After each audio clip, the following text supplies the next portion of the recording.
In today's video, I'm going to teach you how to add an iCloud account to your iPhone. We'll walk through this process step by step, and in just a few minutes you'll have your iCloud account set up and ready to go. So, let's dive right in. First, let's start by unlocking your iPhone and heading over to the Settings app. This is that grey icon with gears, often found right on your home screen. Once you're there, you'll want to look at the very top of the Settings menu. Here you'll find a prompt that says Sign into your iPhone. Go ahead and tap on that prompt. Next, you'll be prompted to enter your Apple ID and password. This is an important step because your Apple ID serves as the cornerstone of your Apple experience, allowing you to access various services, including iCloud. So, take a moment to carefully type in your Apple ID followed by your password.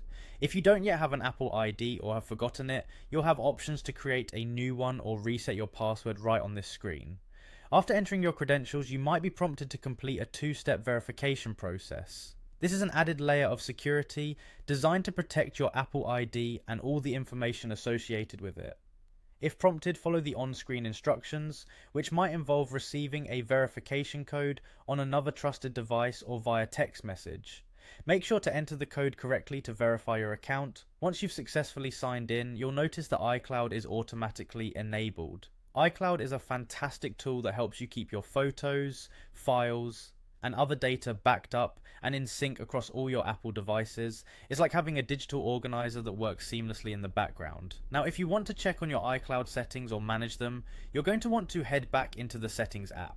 At the top, you should now see your name or Apple ID listed. Tap on your name, which will take you to your Apple ID settings page. From there, select iCloud.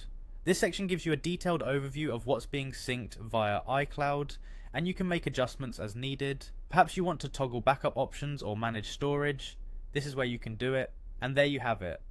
With these few simple steps, you've added your iCloud account to your iPhone.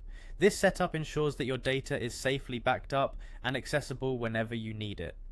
Thanks for watching, and if you found this guide helpful, be sure to check out our other videos for more tips and tricks on getting the most out of your Apple devices.